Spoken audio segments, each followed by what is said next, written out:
Alright guys, so welcome back. Now last chapter in Pride and Prejudice, Carolyn Bingley tried everything, absolutely everything, guys. He tried reminding Darcy that once he didn't think Elizabeth was pretty. He tried taking shots at Elizabeth's family. He tried even pretending that nothing has changed. And guys, none of it worked. Because that Darcy that's chillin' in Pemberley is not the same dude that we saw at the Meryton Assembly.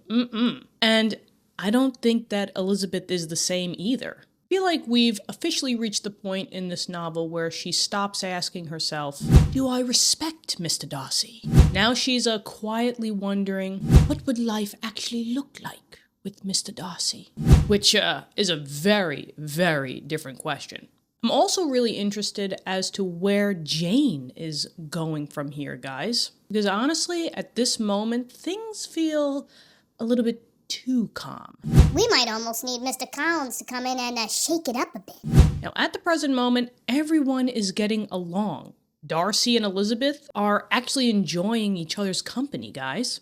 Bingley still hasn't forgotten about Jane. Georgiana is an absolute sweetheart, and it almost feels as if Jane Austen is allowing us to just kind of relax for a little bit. And I've been catching on to her as if maybe this is where the action's going to start again, guys. So let's head on back to the Pride and Prejudice universe and see where it takes us. Let's go. All right, so chapter 46, where are we going to go from here? We've seen Carolyn enter Desperationville, guys, trying to put a bad word in for Darcy, but it ain't happening. She tried, and yeah, we knew how that went. So let's see where we pick up. Here we go. So chapter 46. Elizabeth had been a good deal disappointed in not finding a letter from Jane on their first arrival at Lambton. Oh, well, I mean, respectfully so, guys, respectfully so, because Jane, we know, there is no kidding that Jane is the only one in that household that's taking care of those 4 Gardner children. So, she has no time to herself, right? She has no time to herself. 4 children running around, you know that Mrs. Bennet ain't doing it. So, respectfully, okay, but, you know, in terms of Lizzie, of course she's going to be disappointed, right? Because Jane holds, we'll say, half of the secrets of the letter. She's the only one that really knows what's going on as far as the proposal and the letter. So, Lizzie, we just got to get it out there. We're going. Maybe she's going to tell the Gardners, but let's see. Now, and this disappointment had been renewed on each of the mornings that had now been spent there. Oh no! So, kind of like a little bit of gloom, right? And it's been renewed on each of the mornings, because I'm assuming that every morning she's like, today's the day. Today's the day I'm going to get the note from Jane, but nothing comes. Oh, okay.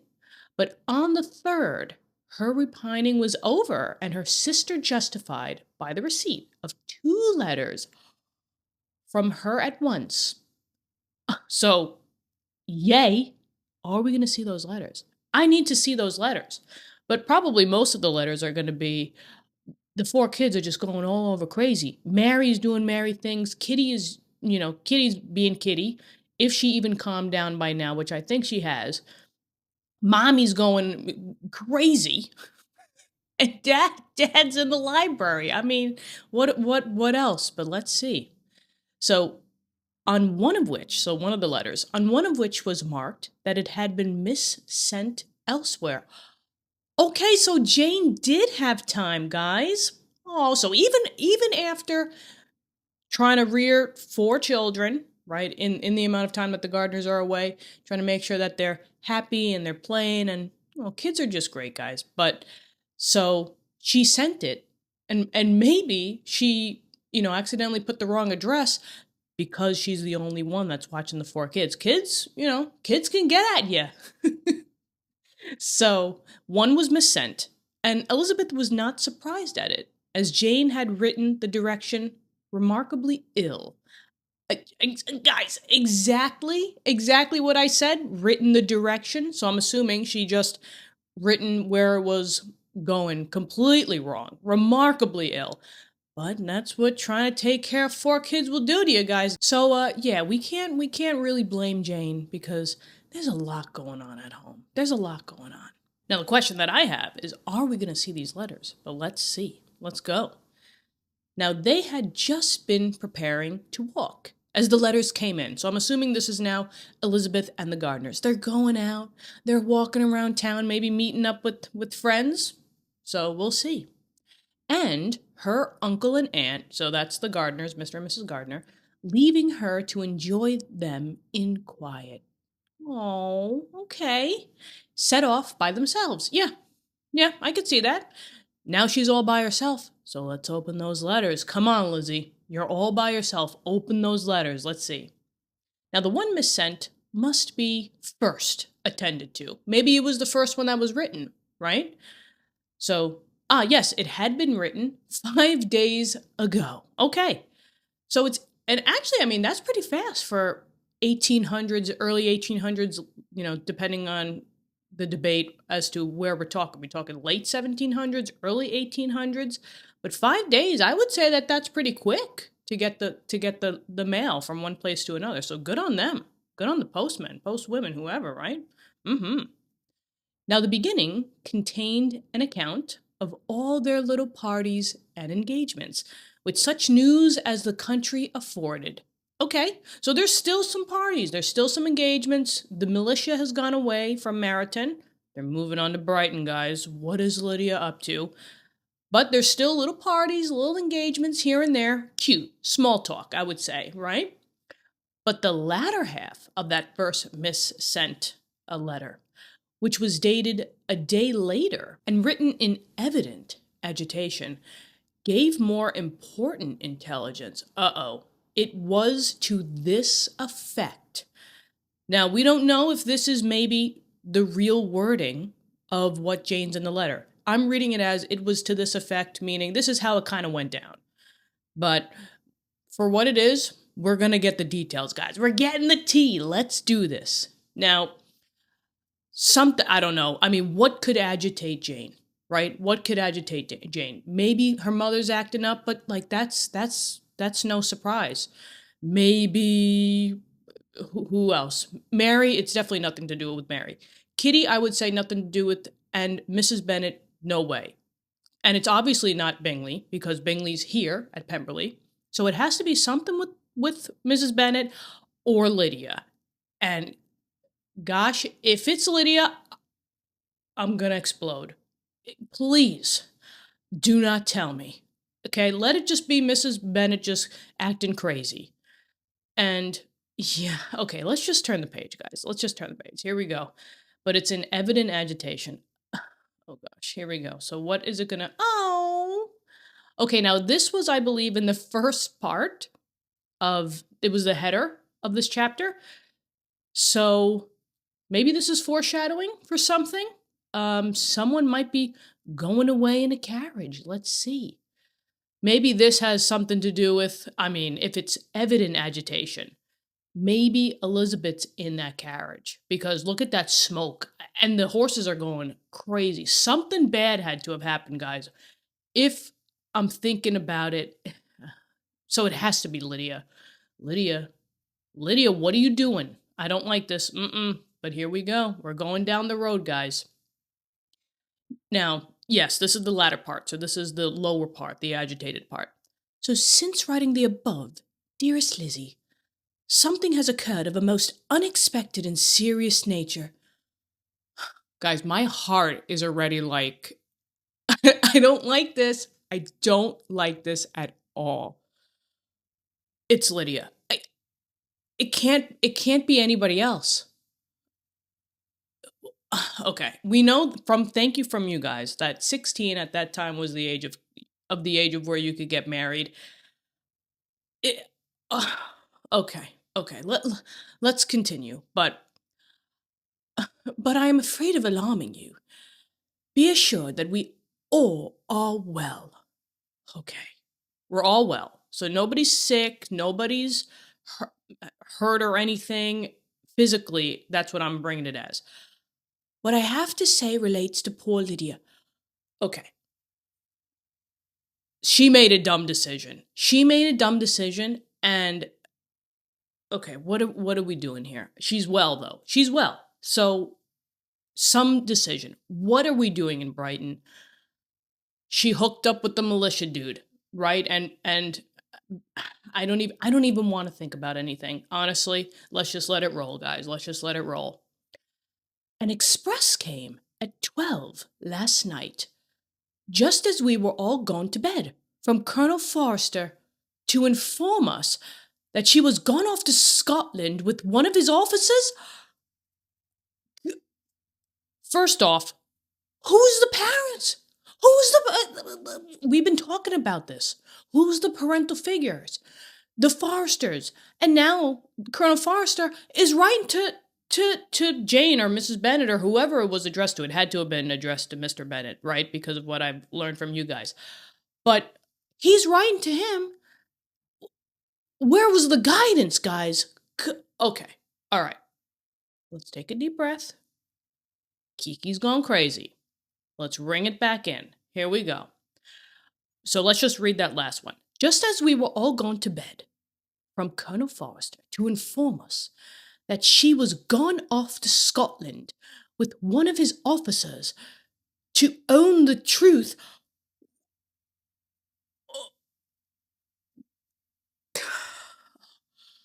Okay.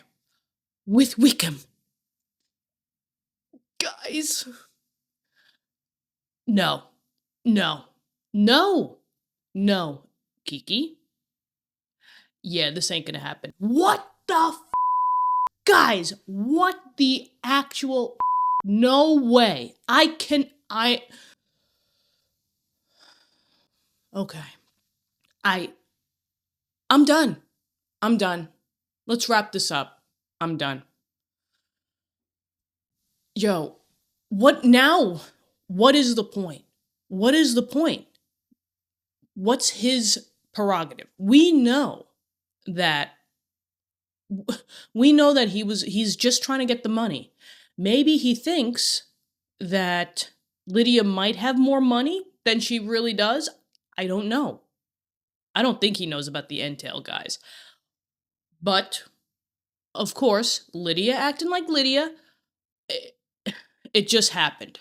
You know, she gave someone a little bit too much attention, and it was Wickham. And he gonna take her and swoop her up and be all Mr. Suavo and just swoop her off her feet and apparently take her to Scotland. Hold on, guys. I'm getting on the next flight.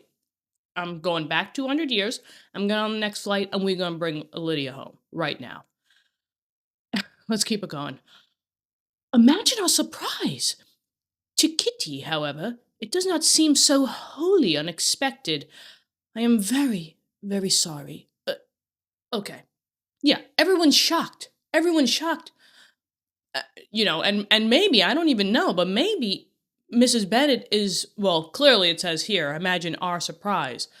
So maybe even Mrs. Bennet is shocked. But at the same point, she's like, one of them's off the list. One of them might be off the list if he's taken her to Scotland. What are we doing in Scotland, guys? I mean, the only thing that I can think of is they're gonna exchange vows and they're gonna do the whole shebang. Somebody has to stop this. And that's what the carriage was. Okay, got it. But Kitty does not seem unexpected. Okay, because yeah, Kitty is Lydia. Literally, they are the same. So Kitty's probably like, oh, well, you know, that's what she was after. We know that Lydia is way after the boys.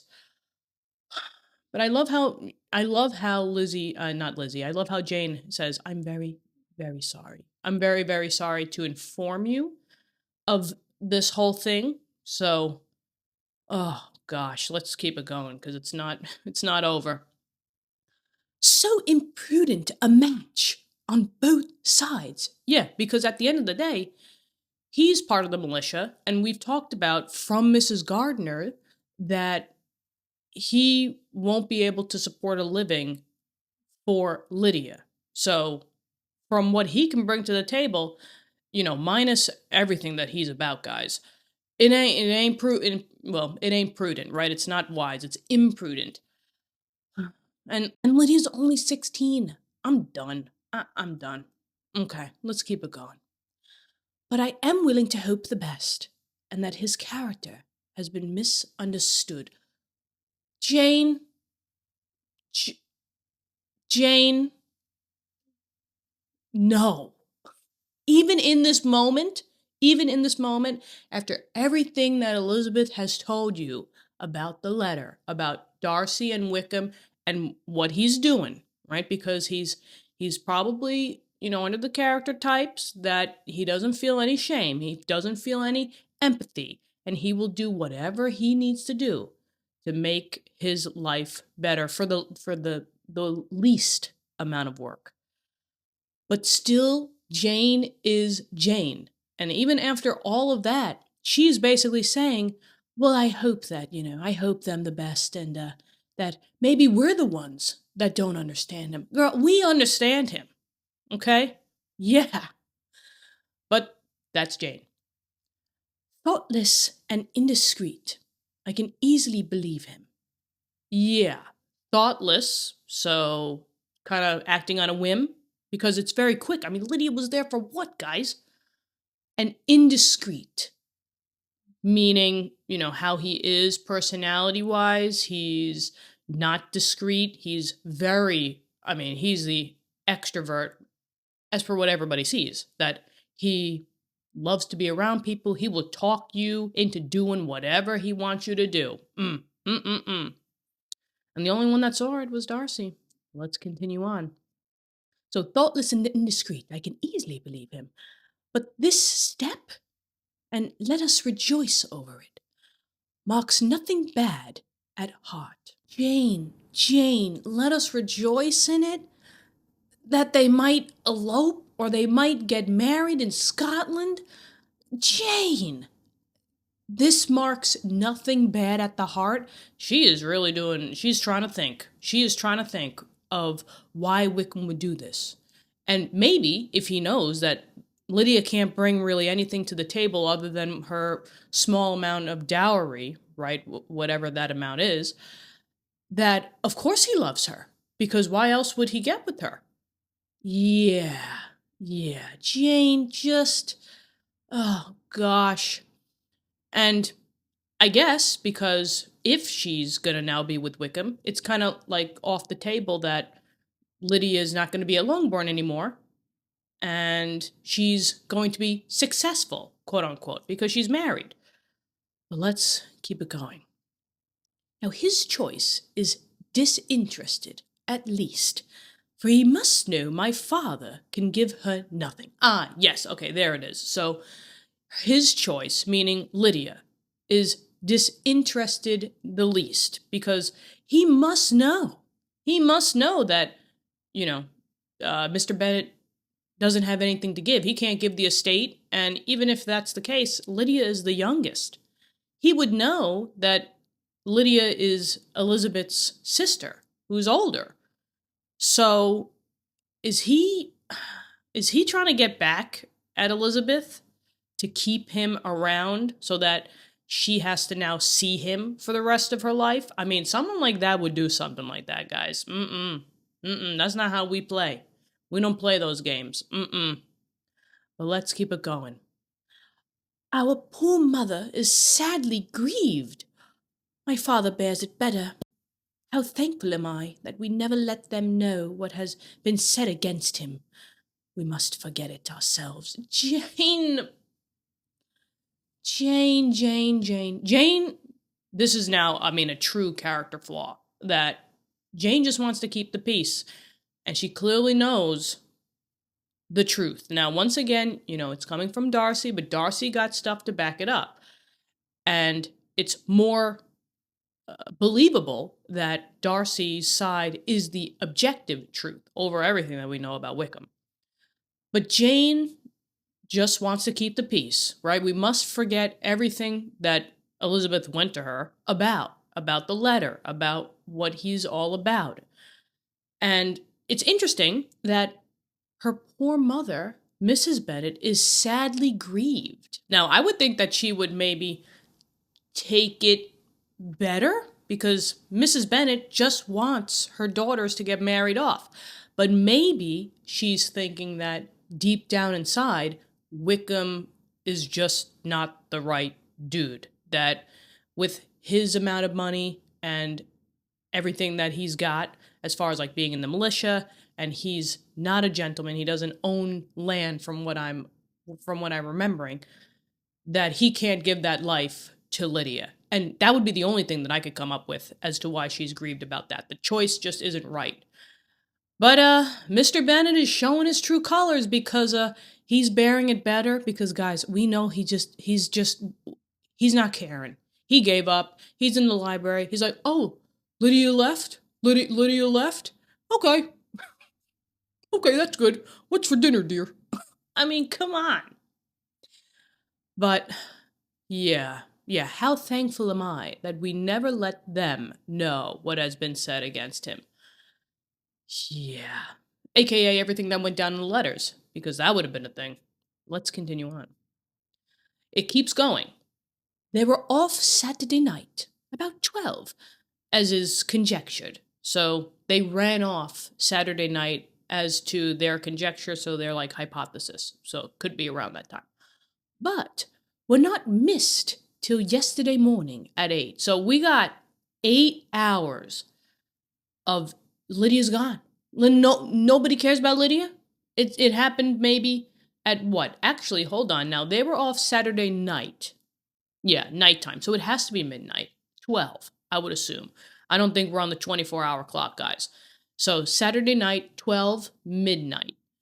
And now we're not missing Lydia until yesterday morning at 8? What day is it, guys? What day is it? This could be multiple days. This could even be more than 8 hours. It could be at least 8 hours, but it could have been days. Once again, where are the Foresters during that time? If it's only the 8 hours, okay, it's midnight to 8. But like, if it was multiple days, what are we doing? What are we doing, guys? This is just, okay, but let's keep it going. The express was sent off directly. My dear Lizzie, they must have passed within 10 miles of us. They're gone. Yep, there must have passed within 10 miles of us, yeah. Colonel Foster gives us reason to expect him here soon. So, yeah, you messed up, my dude. Colonel Forster is, he was the one that was responsible, guys. And now Lydia's gone. She's off to Scotland. So, of course he's going to come back to Longbourn. Gives us reason to expect him here soon, meaning that Colonel Forster is now going to book it to Longbourn. And, you know, all this is happening so fast. It had to have been 8 hours because they must have passed within 10 miles of us. And yeah, I mean, they had at least 8 hours to book it to Scotland. And they're gone. You know what I mean? Colonel Forster's now going to be coming to Longbourn. Ooh, let's keep it going. Lydia left a few lines for his wife. Yeah, what were the lines? Thank you so much for introducing me to Wickham. Wow, he was great. Okay. Lydia left a few lines for his wife, informing her of their intention. What's their intent, huh? To get married? Girl, we gotta get Lydia home immediately. Who's going to Scotland? Me. Now I must conclude, for I cannot be long from my poor mother. Now, yeah, I would expect her to be happy, but if I'm taking Mrs. Bennet out of the whole poor nerves type of context and how she wants her daughters married, and we kind of put in a little bit more of motherliness to her, she would be outraged. I mean, all of a sudden, she's got a single 16-year-old daughter now going, and now she's completely left the country. She's somewhere else. Nobody knows where she is. She's in Scotland. And if Mrs. Bennet is acting like that, then yeah, I mean, then I can totally see that, because honestly, that would be me. I would be on the next flight. I'd be on the next flight, Scotland. We would be tracking her down. I don't care. I don't care. I will sleep, no sleep for as long as it would take. I mean, so maybe this is showing Mrs. Bennet's other side, because we haven't really seen this side of her before. That now something bad has happened. This is bad. This is not good on any accounts. And now Mrs. Bennet is showing that it's more than just trying to marry them off. Because if Mrs. Bennet really wanted Lydia to just be married off, then that she got the wish. But the whole way about it, that now Lydia's gone, right? There's no phone, there's no computers, text, or anything like that. We're in Scotland, we're in a whole different other country, guys. Okay. But anyway, so with that involved, she's acting like that. And once again, Mr. Bennet is just checked out. Let's keep it going. Now, I'm afraid you will not be able to make it out, but I hardly know what I have written. But I hardly know what I've written. Maybe clearly, she's writing in a panic here. And it was expressed that it was an agitated type of latter part of the note. Meanwhile, this one was the one that was sent hastily. Oh my gosh. So this was how many days ago? At least 5 days? This is already done. I mean, it's done. It's sealed. Lydia's, who knows where she's at now. We're getting the information now, and it's all done. Like, from how we know it now, we're not in 8 hours' time. We are days from this, because it was missent. And now that kind of all makes sense, because Jane wrote it. She's even saying here that Elizabeth won't be able to make it out. She has no idea really what she's writing. And then she doesn't write the post stamp properly. She sends it off to somewhere else, and then she resends it. I mean, this is nuts. But we have the ending quotes here, so that might be the end of the first letter. But let's see.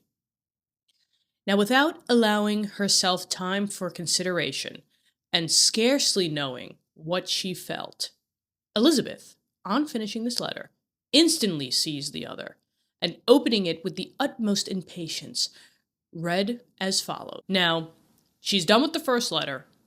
She has no even idea what to think, and no consideration, for the time, scarcely knowing what she felt. She took that other letter, ripped it open, and now we're getting to the other letter, guys.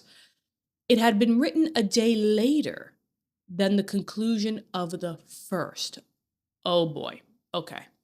Oh boy. All right, well, here we go. By this time, my dearest sister, you have received my hurried letter. Yeah. Now, this is interesting because it was missent. So that one was a little bit delayed. So now we're getting a new one, which was even delayed. And I think both of them came in at the same time. So that's kind of interesting to kind of clock that in. But this is again from Jane. Now, by this time, my dearest sister, you have received my hurried letter. I wish this may be more intelligible, but though not confined for time, my head is so bewildered that I cannot answer for being coherent. So it seems like from those two letters, nothing has really changed. I mean, Jane is bewildered. So she is so perplexed, so confused as to everything that's been going down. And once again, I cannot answer for being coherent. Maybe this letter won't even make any sense, but Jane, right? It's going to make sense. We got it. But we need to know what's in the letter. Uh-oh. Here we go. So, dearest Lizzie, I hardly know what I would write, but I have bad news for you, and it cannot be delayed. I mean, what's more? What is more? Don't. No. No, I won't believe it. No. Lydia? I'm not even going to put it out there. But let's see. Let Jane Austen tell us. Dearest Lizzie, I hardly know what I would write, but I have bad news for you, and it cannot be delayed.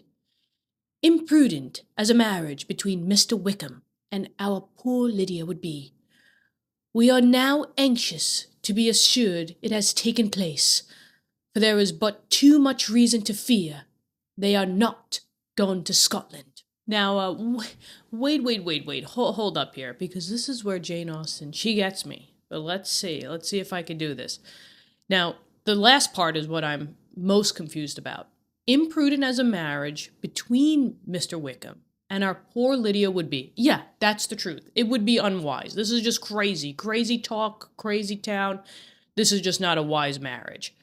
So, as unwise as this marriage is gonna be, we are now anxious to be assured it has taken place.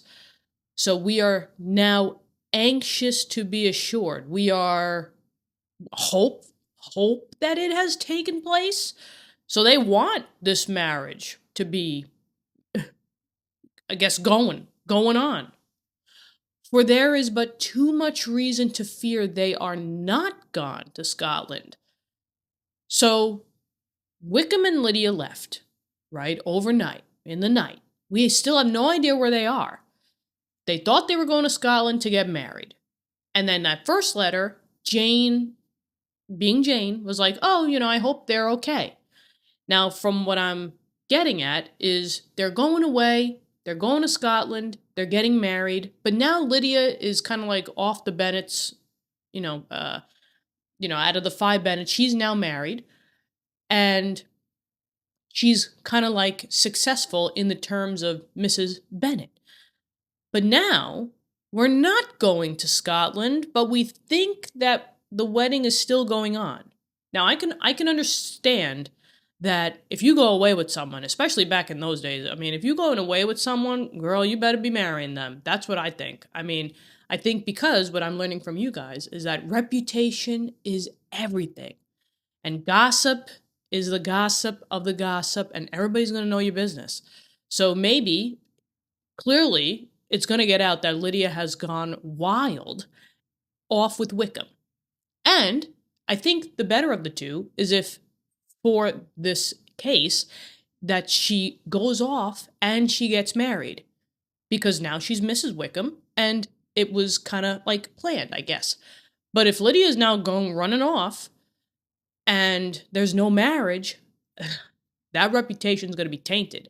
And from what I've been learning with you guys is that it's going to trickle down to the fam. We've been seeing it.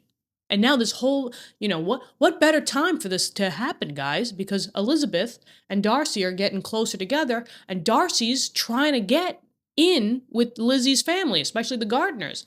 And now this whole thing happens. And it's like, what is Darcy going to think about that? Yeah, especially with Wickham. But now the whole thing that I'm just not understanding is, I think, why is Scotland the thing?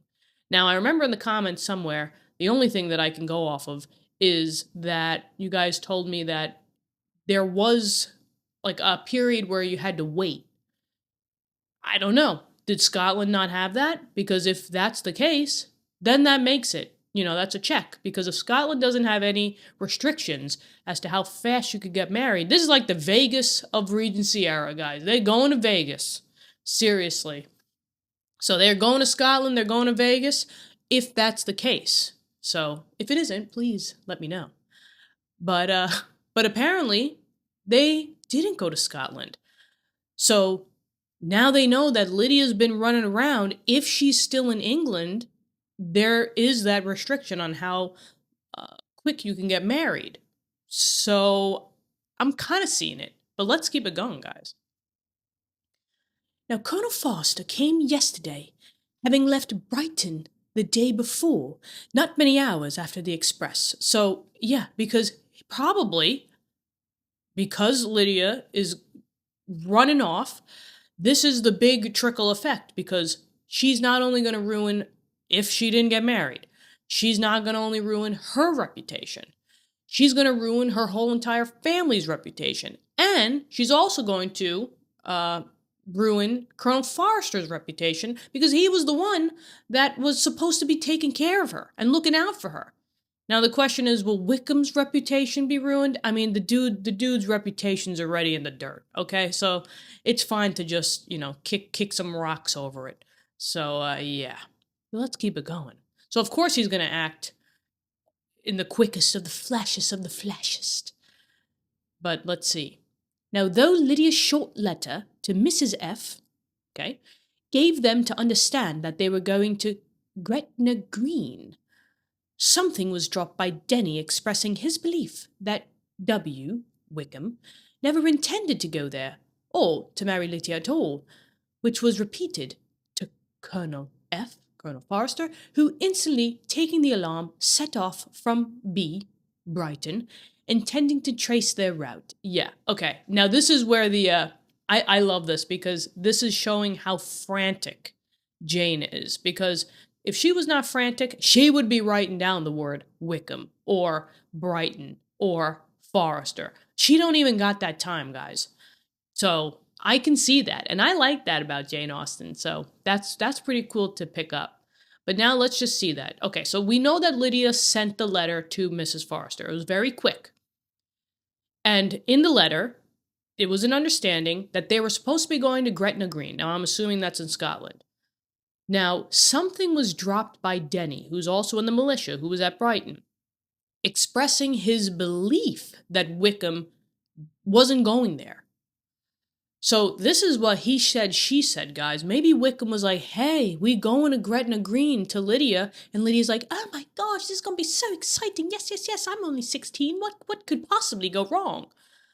Girl, a lot can go wrong, okay? But then, on the back end, he might have talked to Denny and was like, no, we ain't going there. She got all twisted. So, Wickham never intended to go there or to marry Lydia at all. No, I'm just taking her for a ride, guys. I'm just taking her for a ride. What do I care? And this was all repeated from Denny to Colonel Forrester. So now this is how gossip starts, guys, because all in all, in this whole thing, you got Lydia, Colonel Forrester, Mrs. Forrester, Wickham. Did I say Denny? I don't think so. But you have 5 different people now. It's going to get out, especially because now, Denny knows. That's like somebody that's wouldn't really be affected by this as much as all these other people are going to be affected by it. So word's going to get out. And Wickham never intended to go there or marry Lydia, which, was then repeated to Colonel Forrester, who was like, oh, shoot, and then left, trying to trace their route. Let's keep it going. Now, he did trace them easily to Clapham, but no farther. Okay, I wonder how it was traced. Maybe literally from the dirt road, trying to trace the steps of the horse. It could very well possibly be. So he got it down to Clapham, but couldn't further anything out. Now, for entering that place, they removed into a hackney coach and dismissed the chaise that brought them from Epsom. So it seems that they're now even changing carts. This is very quick, it seems. Very quick for what's going on here. And all that is known after this is that they were seen to continue the London road. Okay, we're going to London, maybe? We're going to London? I know not what to think. After making every possible inquiry on that side of London, Colonel Forrester came on into Hertfordshire, anxiously renewing them at all the turnpikes, and at the inns in Barnet and Hatfield, but without any success. No such people had been seen to pass through. Guys, this is not looking good. This is not looking good. Now, it seems that, Wickham being Wickham, I mean, he's just trying to get it out of there as quick as possible. He changed coaches. This is kind of like, when somebody's on the run and they're like, getting into just random cars. They're changing cars. They're here, they're over there. This is what this is giving me. This is like a chase. This is the high-speed Regency chase, okay?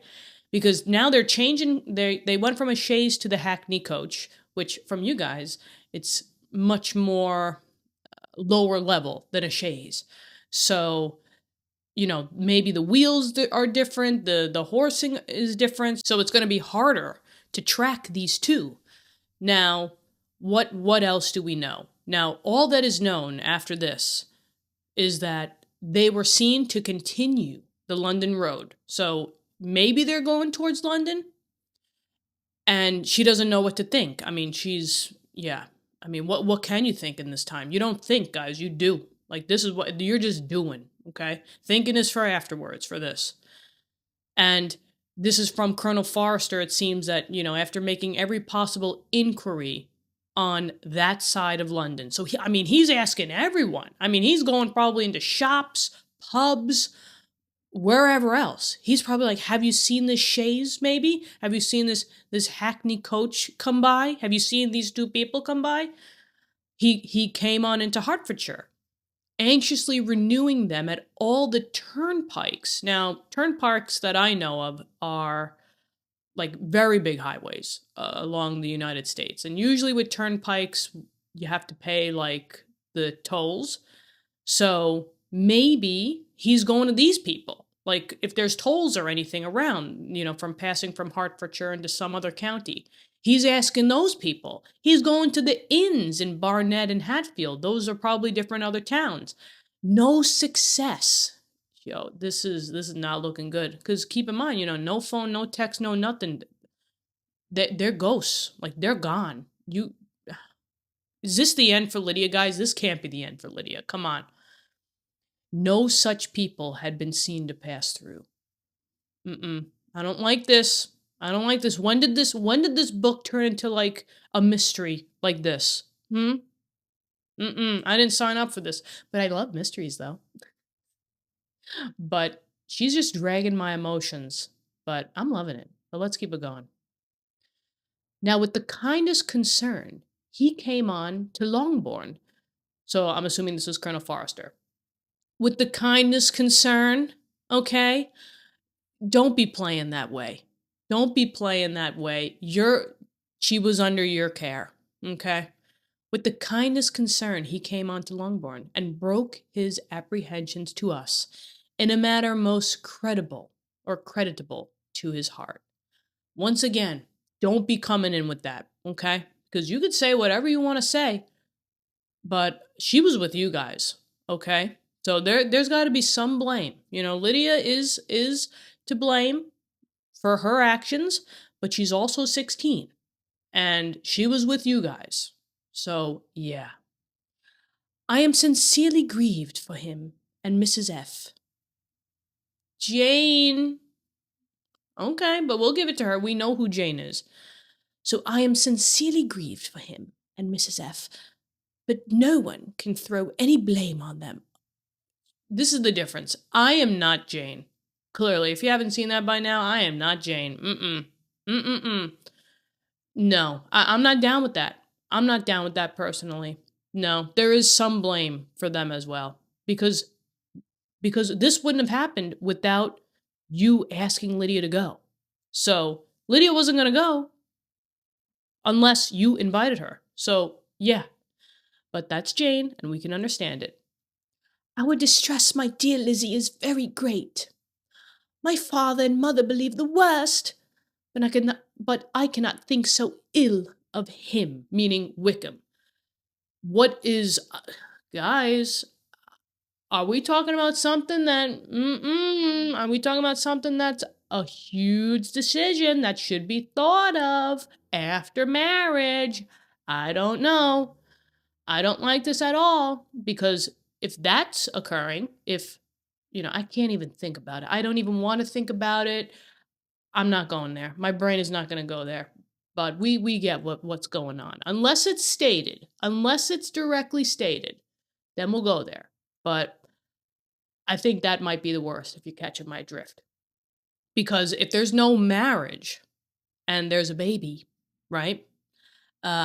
Their reputation might be completely ruined, for sure. So my father and mother believe the worst, but I cannot think so ill of him, Wickham. Well, I'm putting pen past him. Many circumstances might make it more eligible for them to be married privately in town than to pursue their first plan. What was the first plan? To just run off and elope? Is that the first plan? Whose plan was that? Yeah. And let's just read that one more time. So many circumstances might make it more eligible for them to be married privately in town. It seems like the deed is done, like Lydia is gone with Wickham. To keep the reputation at stake, Lydia's gotta marry Wickham. For the reputation's sake. Is it the right thing to do? Absolutely not. Absolutely not, guys. And it's interesting that the right thing to do back then would not be the right thing to do now. But it's crazy. But they still want to push that marriage. And even if he could form such a design against a young woman of Lydia's connections, which is not likely, can I suppose her so lost to everything? Impossible. Jane, I don't know. And, and even if Wickham could form such a design, such like a plan against Lydia, who is 16 years old, of Lydia's connections, because it's not just about her, it's about the connections, it's about the family. Lydia has 4 sisters. She's got a mom and a dad and aunts and uncles, and everybody is going to be dragged down because of this, because of some dude's design. And even Jane, I think, here is saying, which is not likely. She's even still trying to think of the good in this situation. Can she suppose Lydia so lost? Like, can Lydia clearly think that she's going to ruin her reputation? Impossible. Lydia wouldn't do that. I don't even think that Lydia understands. Honestly, I don't even think Lydia understands how this ripple is going to just rip right through the family. I don't think that she comprehends that. I think she's just acting on a whim. She's very capricious. She doesn't see anything in the future. I mean, she has money for lunch, and then she's going and buying on it. She cannot see the repercussions that this is going to happen. So, yeah, let's keep it going. Now, I grieve to find, however, that Colonel F is not disposed to depend upon their marriage. And, I don't know, guys, but Wickham was talking to Denny that was not his intention. His intention was not to marry Lydia. And Denny told Colonel Forrester. Now Colonel Forrester is coming to the fam, and he's not disposed to depend upon their marriage. He thinks that it's not even going to happen. And now you got this whole thing that's just going to rip right through, not the whole entire family, but even to him as well, I could probably imagine. He shook his head when I expressed my hopes of marriage, and said he feared Wickham was not a man to be trusted. Just like the letter said, just like it said, so, and now he's coming into the fam. Now he's coming in and saying it to the fam. Remember the first letter where Jane was like, I'm so glad my mom and dad don't know about anything that we talked about, because that would absolutely destroy them. Well, guess what? They're going to find out today. They're going to find out today via Colonel Forrester. Okay? Yeah, that Wickham was not a man to be trusted. They know now. Oopsie, cat's out of the bag. My poor mother is really ill and keeps her room. Oh, like, this is the only time that I'm not going to do anything because for Mrs. Bennet, because your daughter's now is lost. She's gone with some guy. Now clearly the dude can't be trusted, and now Mrs. Bennet knows as well. Oh, this is not good. I'm not going to say anything about the poor nerves or nothing like that, because this is serious, guys, and I don't like it. We got to get her home somehow. Now, could she exert herself? It would be better. But this is not to be expected. Yeah, she was just going to have a good time at Brighton, chill, eat, do whatever, have fun. But this was not expected, guys. And as to my father, I never in my life saw him so affected. A tinge affected? It has to provoke him.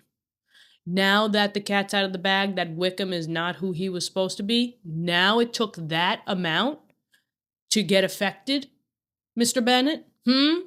Yeah. You should always care about your whole family all the time, no matter what. Now it took to say that, oh, Wickham's not a good guy. Now you're getting affected? Because the last letter, you were a little bit. You were chilling. And poor Kitty has anger for having concealed their Oh. Okay. This was the underline, guys. This was the underline of the letter. And that's why Kitty was like, whatever, I expected it. She was writing the Girl, if you know something, say something. Oh my gosh, this is Girl, I know you're young, but I mean, I want to know what was in those letters. What was Lydia writing about? And guys, I mean, just to pull it back a little bit, but for no spoilers or anything or nothing, thank you. Honestly, this whole experience for putting my trust in you guys for not spoiling anything and allowing this to just naturally happen. You know, it's a great type of experiment that we kind of have going on here. It's crazy. So, you know, thank you so much for that. But now we're back in. We're zooming back in. But like Kitty, I mean, come on. But as it was a matter of confidence, one cannot wonder. Yeah, it was the underline, you know, read the underlined stuff. Don't read the underlined stuff. Right? That was like the secret code of just underlining stuff and then you wouldn't say it out loud. Kitty knew. Kitty knew. And everything is all, oh gosh, help us. Let's keep it going. It's not done yet. I am truly glad, dearest Lizzie, that you have been spared something of these distressing scenes. Indirectly. But now she's probably, we know Lizzie. I mean, she's now learning about this afterward. That's going to send her on another rocket ship that she couldn't be there specifically. And the whole thing about she went to her father to say, don't do this. And maybe that's why, another reason why Mr. Bennet is now affected. Because he's like, he's probably thinking, oh shoot, I should have listened to my daughter. Okay.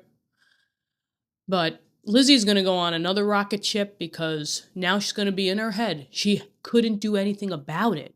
Because that's who Lizzie is. Like, if something's going on, she is going to try to get down to it at that moment. This is already gone. This has already gone on. The only thing that she could do is now hitch it back to Longbourn as fast as possible just to see where we're at this moment. But, oh gosh, okay. But now, as the first shock is over, shall I own that I long for your return? So, basically that, okay, this shock is all over. Now I'm going to say, can I own it to myself that, I miss you? I long for your return? I mean, yeah. I am not so selfish, however, as to press for it, if inconvenient. I mean, Lizzie's going to go. Lizzie's going to go. She's going to go home. And, that's the right thing to do, I think. That's fam. That's fam, and you got to be with them together. Get through it together. Adieu. I take up my pen again to do what I have just told you I would not. I would take up my pen again to do what I had just told you I would not. What did she not, or what did she do to just that she said that she wouldn't not do? Well, she said adieu, so bye. Maybe this is like a P.S., right? Oh, I took my pen up. I said bye. P.S., I'm picking up the pen again. I'm not so selfish, however, as to press for it. Maybe that's what she's not going to do, right? She's not going to press for it. Now she's going to pick up the pen and say, JK, get home. Get home. In her own Jane fashion, but let's see. So I take up my pen again to do what I have just told you I would not, but circumstances are such that I cannot help earnestly begging you all to come here as soon as, yeah, there it is, as soon as possible. Please, please come back. I know my dear uncle and aunt so well that I am not afraid of requesting it. We know them well too, and we know that if it's being requested from the gardeners, and the gardeners get hold of it, like they will be with that decision to leave and go back to Longbourn 100%. So we all know that they would not mind. Though I have still something more to ask of the former. Ooh, the former is, I know my dear uncle and aunt, so she has to ask Mr. Gardner something. I wonder what she has to ask for Mr. Gardner. We know that Mr. Gardner, well, we now know that he loves to fish, but we know that Mr. Gardner is in the Cheapside area where he works. He lives on Gracechurch Street in London. So maybe she's going to ask Mr. Gardner to kind of watch out and see maybe if they've seen Lydia or Wickham around that part of town, but let's see. So I have still something more to ask of the former. My father is going to London with Colonel Forster instantly to try to discover her. Okay, so yeah, all right, so he's doing something. At least Mr. Bennet finally is doing something. He's going to London with Colonel Forster to try to look for Lydia. They're still on it, guys. The case is not closed. What he means to do, I am sure I not know. Right, what their means are, what they're going to do. Are they going to go into the pubs? Are they going to just ask random passerbys? What are they going to do? We don't know. But his excessive distress will not allow him to pursue any measure in the best and safest way. So he is ramped up now. He is ramped up. He's not going to let Lydia destroy the reputation. And, I mean, it's his daughter, right? I mean, you got to go out there and get her. You got to go. And Colonel Forster is obliged to be at Brighton again tomorrow evening. Okay, so he came back to basically be with the Bennets at Longbourn, but yeah, I mean, that makes sense that he's got to go back. In such an exigence, my uncle's advice and assistance would be everything in the world. So it seems like he needs his uncle's advice, assistance for being in London, maybe helping out Mr. Gardner, not Mr. Gardner. Mr. Gardner is going to give advice and assistance to help out Mr. Bennet in this crazy, crazy time. We got to find Lydia, guys. Yeah, would be everything in the world, Jane. He will immediately comprehend what I must feel, and I rely upon his goodness. Yeah, I mean, they would know, because they got 4 kids of their own. So they know that this is very, very, very important to find where Lydia is. Ooh. Now, this is the end of the letter. This is the second letter. So let's see what happens. Oh, where is my uncle? Cried Elizabeth, darting from her seat as she finished the letter, in eagerness to follow him. So, yeah, so she gets right back up, darting from the seat from where she was reading. And remember, they left her on a walk. So she's going to now follow, in eagerness to follow him, to find him, without losing a moment of the time so precious. Yeah, I mean, this is an emergency, guys. We need to find Mr. Gardner. We need to tell them what happened, and we got to get it out of here. But as she reached the door, it was opened by a servant, and Mr. Darcy appeared. Yo, this guy cannot. Yo, he was looking through the peephole of the door. That's what he's doing. There she is. He's looking through the peephole, guys. She's like, oh, there he is. There she is, just reading a letter. My Elizabeth reading the letter. While he's like, what's she doing now? This guy, he can't be doing this stuff. But as she reached the door, he probably heard footsteps and stuff. And he's like, oh, shoot, servant, open the door for me. And voila, there he is. His pale face and impetuous manner made him start. So, I mean, she's all up in a hurry. She's pale, so she's going white. The blood is now coming away from the face because she is in horror. I mean, this is a horror story, guys. We're not even in a mystery anymore. This is a horror story. We got to find Lydia. And, it made him start. Maybe he was thinking that something, between them two were going to go down. Everything was happening so great, guys. We were making great, things, but now all of a sudden this has to happen. And before he could recover himself enough to speak, she, in whose mind every idea was superseded by Lydia's situation, hastily exclaimed. So, he sees that she's pale. He knows that that's not who Lizzie is. So he might have wanted to say something, but he recovered himself enough to kind of get back who Darcy is, right? Because we're here. But also, are we at the inn? I don't even think we're at Pemberley. So what is this guy doing with the servant? I think we're back at Lambden, right? We're not at Pemberley. But anyway, let's keep it going. So he was able to recover himself, but, she's only thinking of Lydia, so she's just going to burst out and explain what. I beg your pardon, but I must leave you. I must find Mr. Gardner. This moment on business that cannot be delayed. I have not an instant to lose. I think at this point in time, Darcy would know that something's up. Darcy should know that it is not about him.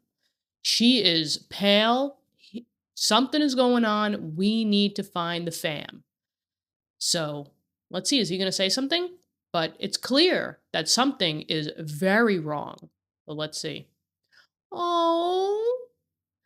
And yeah, it says, I have not an instant to lose.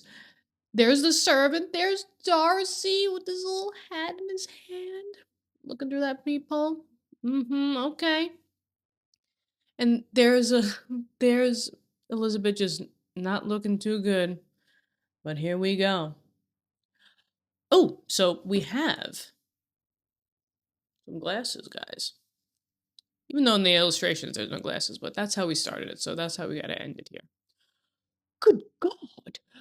What is the matter? Cried he, with more feeling than politeness. Yeah, he's as almost if feeling her feelings and now making it his own, because he sees that she's in distress, the love of his life, so he's going to be in distress, which that's what I'm totally picking up here. Then recollecting himself, I will not detain you a moment, but let me, or let the servant, go after Mr. and Mrs. Gardner. You are not well enough. You cannot go yourself. Okay, so he's taking charge. And I think he's trying to show, first off, he shows that he's truly caring because A, he's not even asking what's going on.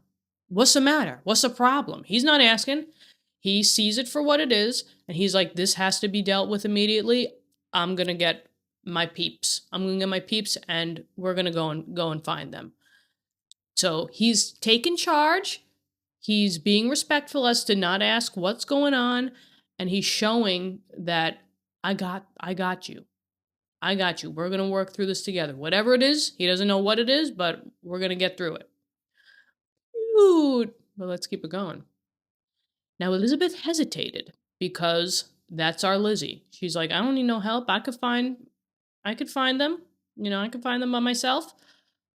But her knees trembled under her, and she felt how little would be gained by her attempting to pursue them. Yeah. So let your, almost man do the thing, okay? He got you, girl. He got you. He got you. Because now, she's so grateful, guys. She's so grateful for his love.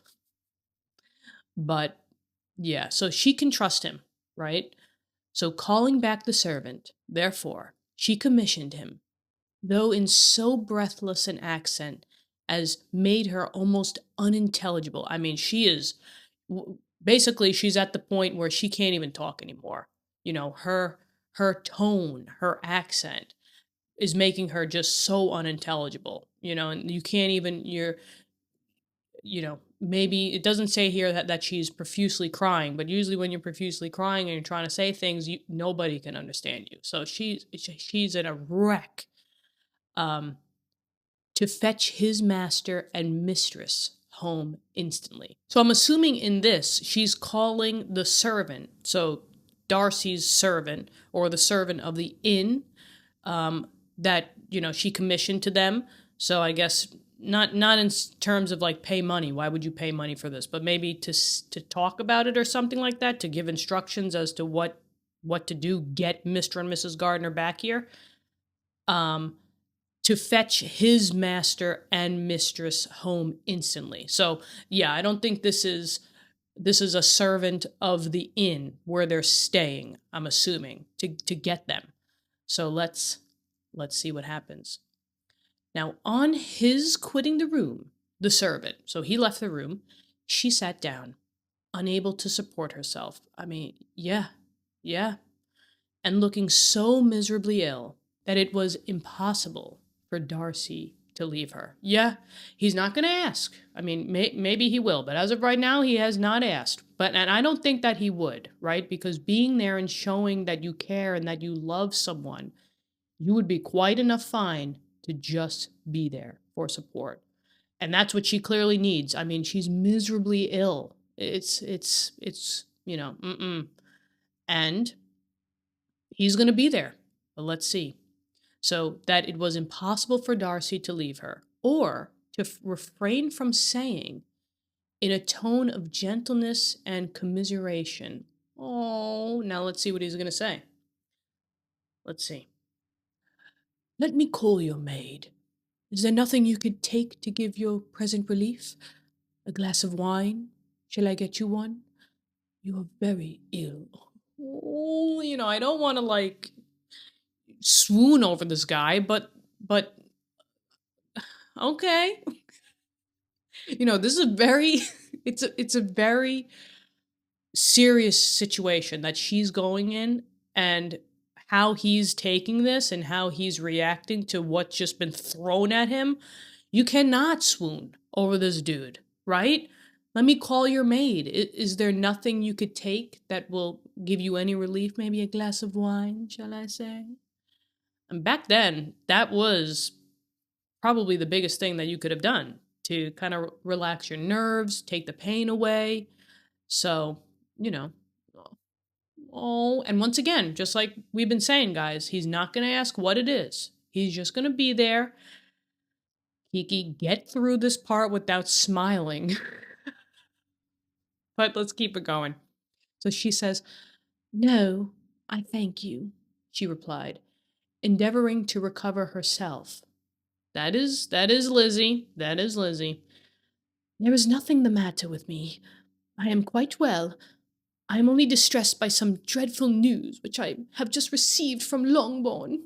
Yeah.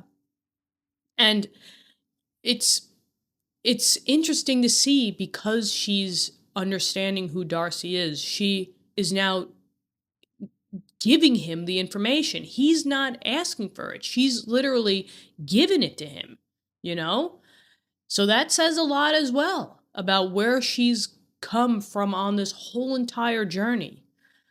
I'm seeing it, guys. I'm seeing it. So,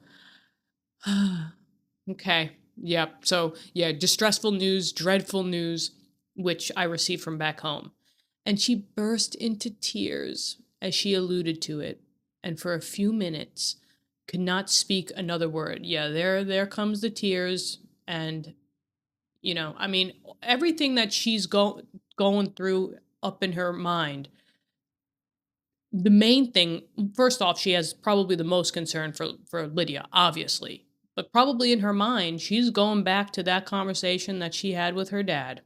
Because, there's a lot of things that it topples. And, who is to blame here? The direct blame, you gotta, maybe say Lydia, okay. But she's 16 years old. She was in the care of the Forresters. For me, they have some blame in that. But then if you kind of bring it back a little bit, it's kind of saying that Mr. Bennet allowed this to happen. So he's at a little blame, because if he said no, you know, then this wouldn't have happened. And it can kind of, you could extend it all the way back. So, it's just a sucky situation, but let's keep it going. Now, Darcy, in wretched suspense, could only say something indistinctly of his concern and observe her in compassionate silence. Once again, and I love this for him, that he's not going to press on. He's not going to say, what's the news? What's going on at home? He's just going to, what did it say? Indistinctly of his concern. Like, I'm sorry, but it's indistinct. Can't really make that out. And just observe her and just be with her. Oh my gosh. And at length she spoke again. I have just had a letter from Jane with such dreadful news. And there it is again. She's giving information to him that he isn't asking for. But let's keep it going, because it looks like she's not done. It cannot be concealed from anyone. And this goes back to, he told her a huge secret of the whole Georgiana aspect. So she trusts him now that he will hold her secrets too. But let's keep it going.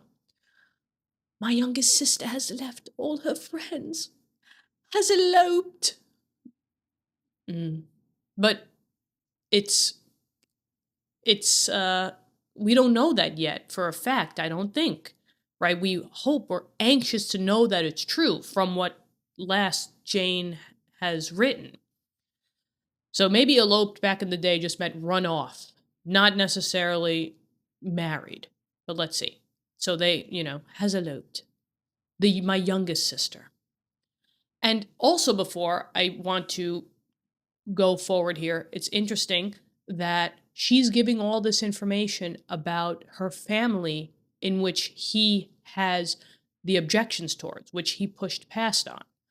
So that's also interesting to kind of clock that in as well, that she's now giving information to him about her family, and that, this could lead to social ruin for everyone, but she's still giving the information to him. So it's it's very complex. My brain is like, I don't know how many neural connections my brain has made since I started reading this book. But let's continue on. Has thrown herself into the power of Mr. Wickham. They are gone off together for Brighton, and you know him too well to doubt the rest. She has no money, no connections, nothing that can tempt him to. She is lost forever.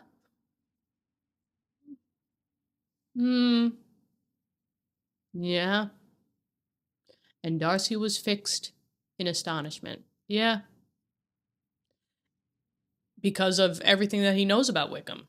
And he's astonished that Wickham has run off again with another 16-year-old.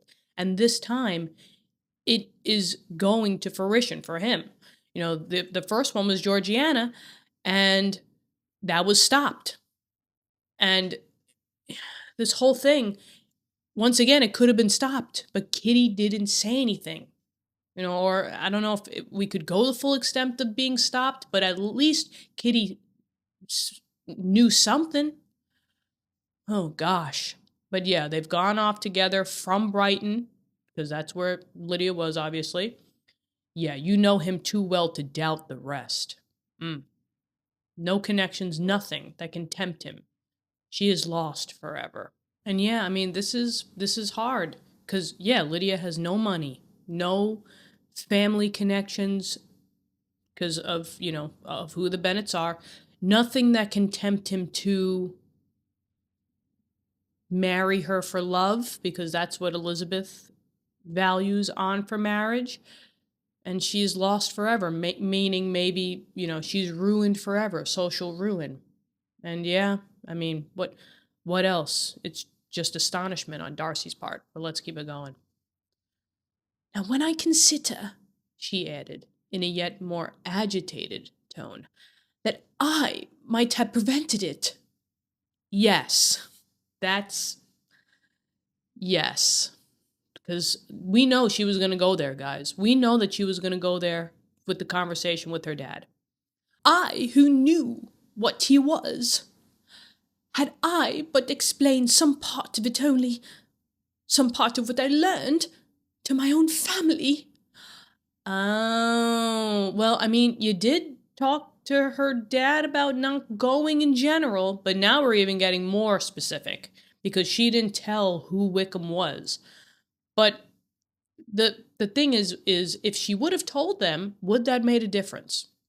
I don't know. They probably honestly wouldn't have believed her because of what the gossip says versus just one single person.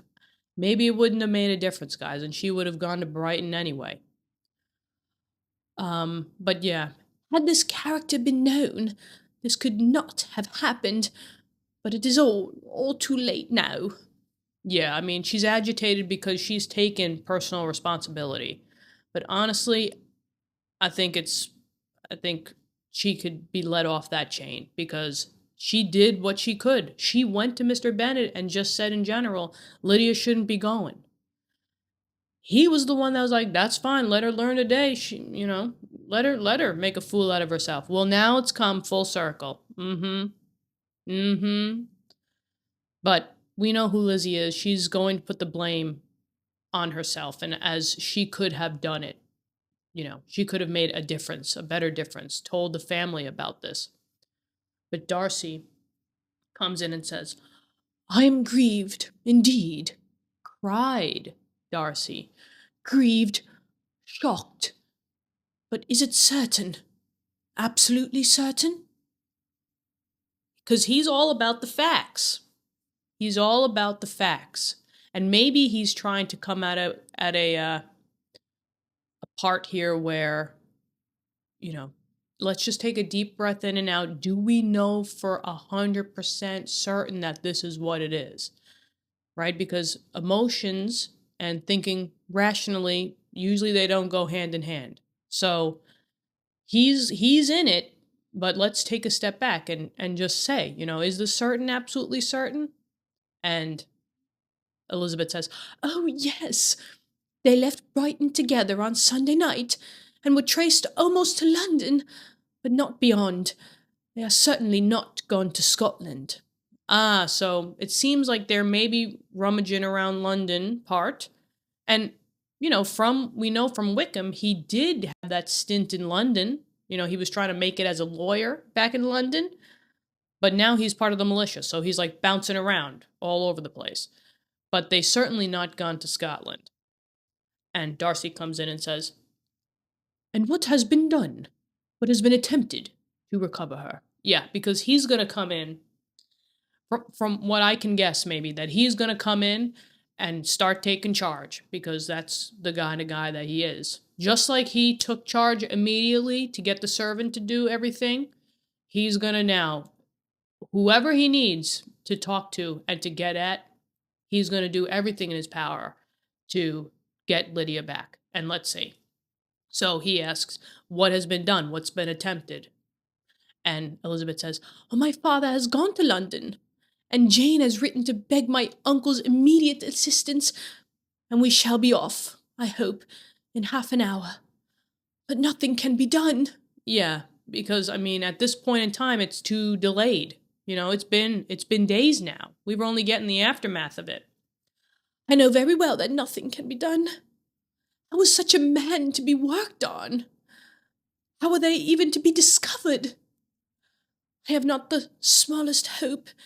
It is every way horrible. Yeah, if we went to the turnpikes, we went to the pubs, we went everywhere, all over. Nothing. Both of them aren't coming up. But, they're certainly not gone to Scotland. So they're around somewhere, but they just can't find them. And it's so hard because you got nothing. You got no GPS, no cell towers, no computers, nothing, no paper trail, nothing except for people's eyes and ears, Oh, my gosh. But, I love how she says, how is such a man to be worked on? Like, this is not, we don't even care. We just want Lydia back. Right? Yeah, but nothing can be done, you know? How can a man be worked on? You can't, you know, but let's just get Lydia back and then figure out the rest from there. But let's keep it going. And Darcy shook his head in silent acquiescence. So in agreement. Because, yeah, I mean, he's not going to pry anything. Whatever she wants to disclose, she will disclose. And it seems maybe he might take action, but let's see. So she comes back and she says, "When my eyes were opened to his real character, oh, I known what I ought, what I dared to do, but I knew not. I was afraid of doing too much. Wretched, wretched mistake." Yeah, had I known what I ought, what I dared to do, I guess tell the family about this guy. But she knew not. I was afraid of talking too much, afraid of doing too much, but she's kind of, once again, putting the blame on herself, that she kept the secrets. But it also kind of shows Darcy in some point that she didn't go and tell his secrets, especially the Georgiana thing. So, you know, that's also something to clock in, but let's keep it going. Now, Darcy made no answer. He seemed scarcely to hear her, and was walking up and down the room in earnest meditation, his brow contracted, his air gloomy. Yeah, because I think he's taken this on for himself as well, and I think the wheels are turning up here. He's walking around, hands behind his back, doing one of the things, you know, not the Collins way, but, you know, the Darcy way, the cuter way. And he's meditating. Maybe he's thinking about maybe how he could bring action to this, because he's clearly thinking. His brow is contracted, his air is gloomy. So let's keep it going. Now Elizabeth soon observed and instantly understood it. I guess observed him and instantly understood maybe this whole entire situation. Her power was sinking. Everything must sink under such a proof of family weakness, such an assurance of the deepest grace. Oh, wait, this was not what I was thinking. Hold on. Her power was sinking. So she's looking at Darcy, not in the light that I was thinking of it, like, you know, that he loves her so much that he's maybe feeling her feels and putting it on himself and seeing what we can do about this. No, she's instantly understanding that her power is sinking, that now Darcy's looking at her in a different light. I don't see that at all. I think this is maybe one of the things in which Lizzie and I would differ on, is that she, you know, he even said, you know, you look miserably ill. What do you need? Do you need any, relief? You want a glass of wine? Anything like that? So he's there for you, girl, but she's not seeing it. Her power is sinking. Everything must sink under such a proof of family weakness. Yeah, because this is the family ruin, you know, and now she's attached to it. So she's afraid because of those objections that he said that, you know, Longbourn and the Bennets is Clownville, and apparently Lydia doing this could bring a lot of repercussions to the family. And yeah, deepest disgrace. Oof. Now, she could neither wonder nor condemn. So I'm assuming she's not even wondering about Darcy's thoughts at the moment, nor condemning him for it. So she's quite understanding that she now knows, guys, 100%, that the family is not up to the par of what a family should be, kind of like they are a disgrace in the landed gentry. So she's not going to condemn Darcy for thinking these thoughts that maybe he's not even thinking. But the belief of his self-conquest brought nothing consolatory to her bosom. Oh, so, I mean, she's just down in the dumps, guys. She's just down in the dumps. Nothing to console her, nothing. The belief of his self-conquest, maybe to kind of still love her, even after everything that's been going on, is not going to bring her any relief. Afforded no palliation of her distress. Yeah, I mean palliation, like palliative care is relief care. So no relief, nothing is coming over her. So she's sinking, guys. So now she's got like two things going on. She's thinking of Lydia, but now she's also seeing that the guy who loves her so much, right? She's the love of his life. It might just be slipping away from her. So she's thinking both sides now here. But let's see. Now, it was, on the contrary, exactly calculated to make her understand her own wishes. So wait, what's the wishes, right? Because now this has been exactly calculated. It seems like this whole entire moment of Lydia maybe making the family go into reputation ruin over here, to now Darcy knowing what's going on, Elizabeth telling Darcy what's going on, and now all of this has been exactly calculated to make her understand her own wishes. What is it? Let's see.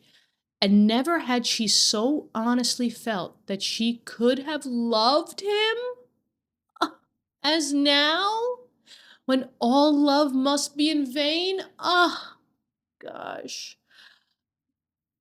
She loves him, guys. She loves him, but it's all in vain now, because I think she's seeing, like, I could have had him. And, well, first off, we know that she could have had him, right, because of the proposal, but now she knows that he loves her, and now that's her wishes, I guess, that now she knows it's not gratefulness anymore. It's love. It's love on both sides. But now, from her perspective, it's all in vain, because this whole situation is going to tell Darcy, according to her, that don't love me anymore because my family's crazy. But I don't know. I mean, from the information that we're getting, I don't think he's going to back down, but let's see. Let's keep it going. But self, though it would intrude, could not engross her. Yeah, because we're not talking about this. This is not the thing at hand here. Lydia is the question. Where is she? We got to find her.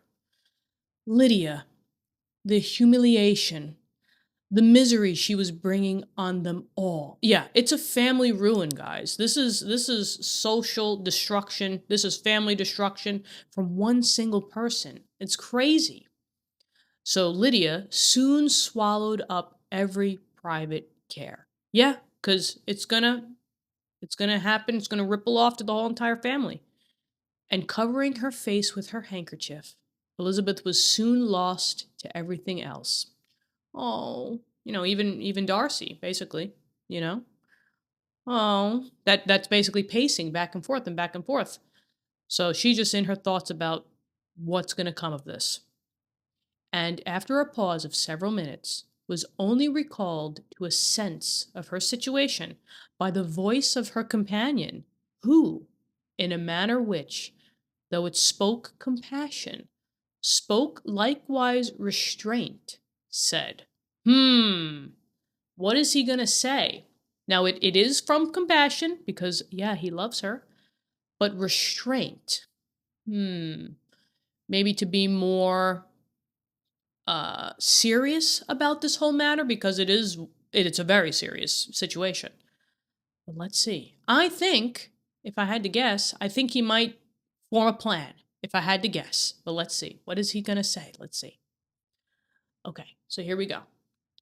I'm afraid you have been long desiring my absence, nor have I anything to plead in excuse of my stay, but real, though unavailing concern. Dude! Hold on, wait. So I'm afraid you have been long desiring my absence. I'm not supposed to be here, because of the past. He's not getting the signs yet. That she came to him and told him everything. That says something. That she didn't tell Wickham, or tell the family about Wickham, keeping his secrets at bay. He's not reading it right here. Oh, no. So he thinks that she wants him to leave. Nor have I anything to plead in excuse of my stay. But real, though unavailing concern. I mean, he's concerned for her. And he's saying it right then and there. So let's see, Would to heaven that anything could be either said or done on my part that might offer consolation to such distress. Yeah. So, anything that could he say or do to offer her any consolation. But I will not torment you with vain wishes, which may seem purposefully to ask for your thanks. So basically, he's not going to burden her with any of, wishes that he would make because he's afraid that it may seem purposefully to ask for thanks. Oh, so he is it's showing that he's putting her needs first, and kind of putting him away on the sidelines, basically, putting himself on the sidelines. And he's showing great concern, great care. Oh, And this unfortunate affair will, I fear, prevent my sisters having the pleasure of seeing you at Pemberley today. Yeah. And he's not giving excuses. He's not saying like, "Oh, don't worry about it, we were supposed to see Georgiana." No, like he's understanding that this is very serious. You're going to leave. I'm not asking you to stay. I'm not forcing you to stay. I'm not, none of that. But he's not reading it right where I guess she thinks or he thinks that she wants him to just go away. Oh, I guess I can't blame him because, I guess he's still thinking of the proposal and she said no. But let's keep it going. Oh, yes. Be so kind as to apologize for us to Miss Darcy. Formal. Because we love Georgiana, right? We wanted to be hanging out with her today, but something else came up, unfortunately. Say that urgent business calls us home immediately. Don't give out my secret, basically. Conceal the unhappy truth as long as it is possible. I know it cannot be long. Yeah, don't tell anybody this truth, but I know it cannot be long. You could keep the secret safe with him, right? So just like she could keep the secret for Georgiana. She only told Jane, but he could keep the secret, I would think. But let's go. Now, he readily assured her of his secrecy. That's what I think so. Again expressed his sorrow for her distress, wished it a happier conclusion that there was at present reason to hope, and, leaving his compliments for her relations, with only one serious parting look, went away. Oh, he was there for as much as possible, but then it kind of, he was seeing maybe something a little bit differently, and he just wants to kind of leave her alone to her own thoughts. So, okay, I can get that. I can get that. Wished it was a happy conclusion. Now you're not going to see Lizzie for a while. What's going to happen with that? Oh, and yeah, with only one serious parting look. Because, yeah, this is a serious matter. And also, serious because where do we go from here, guys? She's leaving. She's leaving, and he doesn't want to burden her. So I don't know, but let's keep it going. Now, as he quitted the room, Elizabeth felt how improbable it was that they should ever see each other again. Yeah, on such terms of cordiality as had marked their several meetings in Derbyshire. Yeah. So, he quitted the room. It's over. Like, we're on a new path. And she's thinking that how unlikely, improbable that it would be to see each other again on these cordial terms. Because she's thinking that he's, maybe not love her anymore because of the social ruin of the family, of what's going down. So she's thinking that everything's lost now. She made such great improvement. She now calls it for what it is. It's love. And to have it lost, just like that, as for what she thinks. And as she threw a retrospective glance over the whole of their acquaintance, so full of contradictions and varieties, you could say that, sighed at the perverseness of those feelings which would now have promoted its continuance, and would formerly have rejoiced in its termination. Oh my gosh, guys. This is Jane Austen as her finest, I would say. She doesn't want this to end. She is in love with Darcy.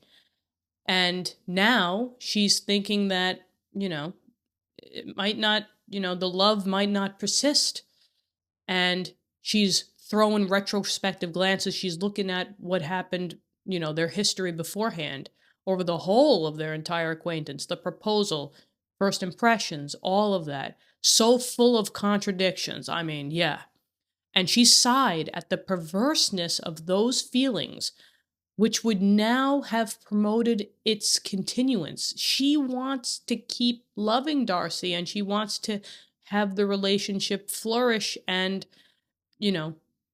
keep going, right? Promote its continuous. And I guess she's sighing at the perverseness of those feelings.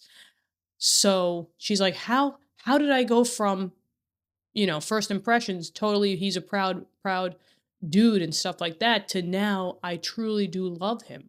I figured this out all now. I couldn't have figured this out when he asked me to marry him. I don't know, too late. And yeah, would have formally have rejoiced in its termination. Those beginning feelings. She said even to him at the proposal, there would have been nothing in which I would have said, yes, I don't want to see you. She didn't want to see him again. And now it's all different. And it's not, it's unfortunate that this whole family drama has to go down now between them. But let's keep it going. Now, if gratitude and esteem are good foundations of affection, Elizabeth's chains of sentiment will be neither improbable nor faulty.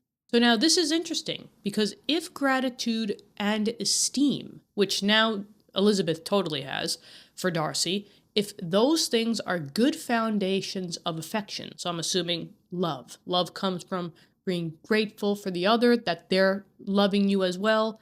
High esteem, if those are all good foundations of affection, right? They respect you, they admire you, all that jazz. Elizabeth's change of sentiment would be neither improbable nor faulty. So I guess because she started off, not liking the dude, and now she loves him, that change is neither improbable, so improbable would be not probable, neither of that. So it could be likely. We can't blame her for that. But if otherwise, if the regard springing from such sources is unreasonable or unnatural in comparison of what is so often described as arising on a first interview with this object. First interview on the object, is this love at first sight? In comparison of what is so often described as arising. So I'm assuming the affection is arising on the first interview with its object. Love at first sight. And even before two words have been exchanged, nothing can be said in her defense, except that she had given somewhat of a trial to the latter method in her partiality for Wickham, and that its ill success might, perhaps, authorize her to seek the other less interesting mode of attachment.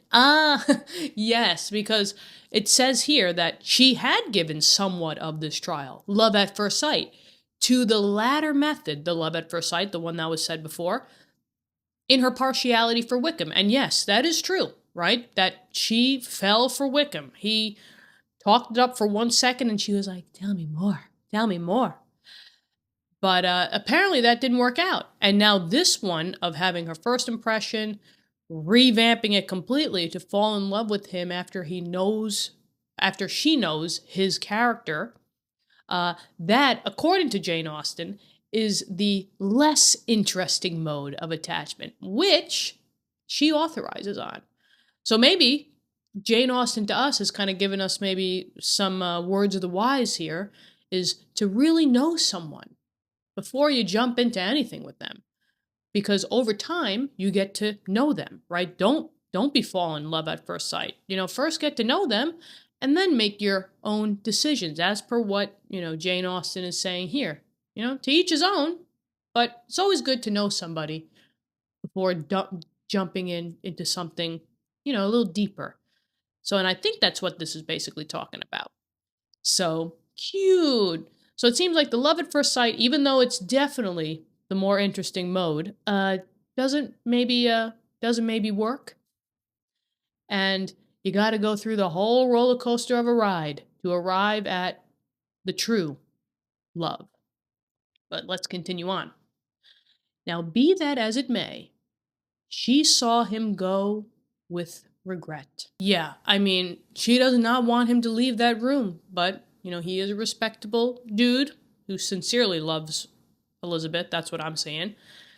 He didn't want to go, but he thought that that's what she needed, and that's why he left. Meanwhile, she thinks that he doesn't want to be in this anymore, and that's why he left. So, be that as it may, she saw him go with regret. She didn't want him to leave. And in this early example of what Lydia's infamy must produce, found additional anguish as she reflected on that wretched business. Yeah, because this is now this is the early example. This is the first example in which Lydia's quote-unquote demise, her infamy, is now reaching out to the fam, which I don't think that that's what it is. I think that he thinks that she just wants him to be away, and he's going to try to do whatever he thinks that she needs. But she ain't seeing it that way. So she's seeing it as, oh, he's leaving. Clearly now this is what's going to happen. I completely lost the dude that now I love. And it's all because of Lydia, basically. Never since reading Jane's second letter had she entertained a hope of Wickham's meaning to marry her. Yeah, I mean, this whole thing is just not good. And yeah, a hope of Wickham to marry her, never had she entertained that hope.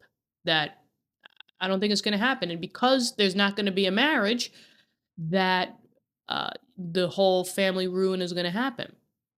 No one but Jane, she thought, could flatter herself with such an expectation. Yeah, because Jane, unfortunately, is heads all up in the clouds 100% of the time, that she will always do, and hope for the best to make herself feel better, with situations like this.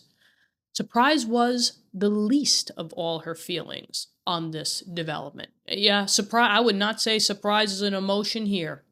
And she's been saying some, pretty hurtful emotions as well. It's wretched business, Lydia's infamy, regret. It's it's not happy feelings, and not feelings of shock either, or surprise. It's now, this is the repercussions that Elizabeth's going to have to deal with. Horrible repercussions because of Lydia's infamy. So let's keep it going. Now, while the contents of the first letter remained on her mind, she was all surprise, all astonishment, that Wickham should marry a girl whom it was impossible he could marry for money. Yeah, because that's the shock, because of what she knows from Wickham from Darcy, that why would he marry Lydia? She's got no money, no family connections, no nothing. So why are we doing with Lydia? Other than the only thing that locks them together is that it's 16-year-old Georgiana versus 16-year-old Lydia. And, Georgiana had a lot of money. She's got the Darcy last name, but Lydia doesn't have any of that. So why the marriage? That's a shock. That's surprise. That's astonishment. And that was coming from the first letter. So yeah, it was a shock. It was astonishment that Wickham should marry Lydia. It was an impossible marriage for money. And how Lydia could ever have attached him had appeared incomprehensible. So I'm assuming to get him as the husband, that Lydia could ever have formed the connection with him. That's completely incomprehensible. How is that even possible? But now it was all too natural. For such an attachment as this, she might have sufficient charms. Yeah, I mean, she is the life of the party. She is the life of the party, and she's going to charm the militiamen, just like the militiamen are going to charm some of the ladies. So, she's very easygoing. She can go with the flow. She can talk to those militiamen. She's not a Mary, guys, And for this, it's kind of like her downfall. So, for such an attachment as this, she might have sufficient charms. And though she did not suppose Lydia to be deliberately engaging in an elopement, yeah, I wouldn't think that either. So Lydia to be deliberately engaging in an elopement without the intention of marriage, she had no difficulty in believing that neither her virtue nor her understanding would preserve her from falling an easy prey. Yeah, because she's young, she's 16 years old, and she's just thinking of balls and boys, guys, right? The militiamen, and clothes as well. But yeah, I mean, she wasn't deliberately trying to go and get married, but she saw someone that showed her a lot of interest, who was suave and maybe persuaded her in some things. And being 16 years old, you're very persuaded. And it's stuff like this that, it's unfortunate. And I don't like it at all, and it's happening to Lydia. But even Elizabeth, she knows her sister. She knows that Lydia wouldn't deliberately be looking for a marriage, because I don't even think she understands the importance or, what she probably understands that, yeah, I want to get married. I just don't think that she can think it through cognitively that, somebody of much older age could as well. But yeah, this stinks. Let's keep it going. She had never perceived, while the regiment was in Hertfordshire, that Lydia had any partiality for him. So here we go. We're getting back into Lizzie's brain again, because she's thinking. So even at Hertfordshire, she's trying to remember, okay, was Lydia ever partial to Wickham? Was it just something that I wasn't seeing? So she's trying to go now back into her thoughts and to see what was going on. But she was convinced that Lydia had wanted only encouragement to attach herself to anybody. Now, encouragement, right? Lydia had wanted only encouragement. Encouraged to say, yeah, you go, girl. I guess attention, is what it is. Lydia only wants attention. And yeah, we know that about her, guys. She wants to be the life of the party. She wants to just have the attention of the militia. So she didn't want to be dragged in, being persuaded by some manipulated man, Wickham, to now run off with her. Ugh, my goodness. Now, sometimes one officer, sometimes another, had been her favorite, as their attentions raised them in her opinion. Yeah, it's all about attention for her.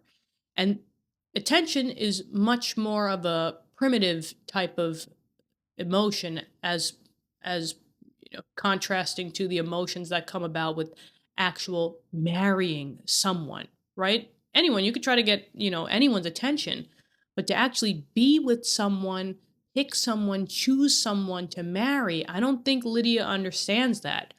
But she's just looking for anyone's attention, But let's see. Now, her attentions, so sometimes one officer, sometimes another had been her favorite, as their attentions raised them in her opinion. Yeah.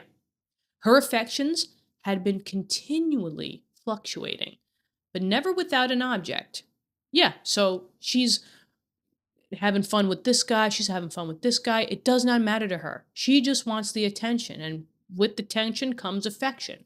And maybe affection, from what I'm seeing from Jane Austen, is love. Maybe in Lydia's case, I don't think it's true love. It's got to be some type of lust, some type of just, enjoyment of just being in someone's presence, to just have the attention of someone. And it's from just someone to some other one, but never without an object. Now, the mischief of neglect and mistaken indulgence towards such a girl. Oh, How acutely did she now feel it? Now, mischief of neglect. I mean, the only person that I could say that was neglectful was Mr. Bennet, when he was like, "Nah, she good. She gonna learn. Make herself, put herself out there. She gonna learn to not do that stuff." That would be the only neglect that I would think of. I don't think I don't think Elizabeth's kind of running through and putting that onto Wickham, mischief of neglect, because Wickham wasn't neglecting anything. He was going for Lydia, taken advantage of. And mistaken indulgence towards such a girl. So, if mischief of neglect was coming from Mr. Bennet, who indulged her other parent, Mrs. Bennet, that she's like, go have fun. Go have fun. Please send me all the letters because I want to know all the gossip. Well, she gave you the gossip, girl, but she underlined the stuff and Kitty didn't read it to you. So I think she's putting the blame on both of her parents. And once again, it's going back to the parents, and Darcy's, thoughts are getting into her thoughts too. But she's talking about it with such rightness that this is the truth, that they are kind of like a disgrace, the family as a whole, minus Jane, of course, and obviously Elizabeth. But let's keep it going. She was wild to be at home, to hear, to see, to be upon the spot, to share with Jane in the cares that must now fall wholly upon her, in a family so deranged. Yeah, I mean, she wants to be back home. She was wild to be at home. She wants to hear, she wants to see, she wants to be where Jane is, upon the spot, Longbourn. She wants to share it with Jane, who at the moment, Jane seems like in the cares that must now fall wholly upon her, in a family so deranged, because now Elizabeth is realizing that basically, that it's Jane and Elizabeth versus the family, and that, the whole family is just, you got a neglectful father, you have an indulgent mother, just like, I said before. And she just wants to get home so quick to take a little bit of the pain off of Jane's back and have them share, this now experience together. So let's keep it going. So now, a father absent. Yeah. A mother incapable of exertion and requiring constant attendance. And though almost persuaded that nothing could be done for Lydia, her uncle's interference seemed of the utmost importance. Yeah, because now Mr. Bennet's gone. He went to London. He's looking for Lydia. And who else? A mother incapable of exertion. She locked herself away in the room. She can't walk or do anything. Jane has to take all this burden to help her mother out, plus now her 3 sisters. And, Mrs. Bennet is requiring constant attendance. And though almost persuaded that nothing could be done for Lydia, that's what Elizabeth thinks, that just nothing could be done here, right? She can't help her directly. She just got to come on home. That her uncle's interference seemed of the most or the utmost importance, because Mr. Gardner works in the Cheapside area. So he might maybe be able to get Lydia more than just Mr. Bennet, who doesn't go to London at all, basically. And till he entered the room, the misery of her impatience was severe. Yeah, so she just going through it in her mind, still kind of thinking it all through. Not good. Now, Mr. and Mrs. Gardner had hurried back in alarm because of the servant, supposing, by the servant's account, that their niece was taken suddenly ill. Yeah, because the servant doesn't know anything. He just got directions from Elizabeth. And, so they thought that maybe Elizabeth was suddenly ill. So they ran back. But, satisfying them instantly on that head, it's good that Elizabeth wasn't gravely or suddenly ill with like pneumonia or anything. She eagerly communicated the cause of their summons. So Elizabeth, being able to talk now, kind of, talked it through in her mind, told them about Lydia. reading the 2 letters aloud and dwelling on the postscript of the last with trembling energy. Yeah. Mm-hmm. So, yeah. I would say, and remember, the postscript was missent because Jane was writing so crazily, and she read the 2 letters out loud. And it's interesting that she immediately was able to read these letters to Mrs. Gardner and Mr. Gardner, I guess because it's their family as well. And she's still holding out the details from Darcy's proposal and everything like that to them. So it's interesting. Though Lydia had never been a favorite with them, she is the youngest, and she's the most wild, I would say, Mr. and Mrs. Gardner could not but be deeply affected. Yeah, I get it. Not Lydia only, but all were concerned in it. So once again, it's the family ruin of what's going to happen with this whole thing. And after the first exclamations of surprise and horror, Mr. Gardner readily promised every assistance in his power. Of course he's going to go. He's going to go right down to London and help out with Mr. Bennet, because Colonel Forrester's got to go back to Brighton. So he's got to go down there now to help and assist and, help out Mr. Bennet in any way that he can. We know that was going to happen from the Gardners, but let's keep it going. Now, Elizabeth, though expecting no less, yes, and even Jane knew as well, thanked him with tears of gratitude. Oh, gratitude, love, right? So love from them, loving back. And all 3 were actuated by one spirit. Everything related to their journey was speedily settled. So this has to probably be something along the religious lines, because I know from you guys that the Regency era was very religious. So maybe, by some grace or something, everything was speedily settled and they were able to now move forward and go back to Longbourn. They were to be off as soon as possible. And Mrs. Gardner cries out and says, "But what is to be done about Pemberley?" cried Mrs. Gardner. Yeah, because she kind of knows, right? She kind of knows that Darcy loves Elizabeth, and Elizabeth is a question mark for Mrs. Gardner. So she's like, "Wait, whoa.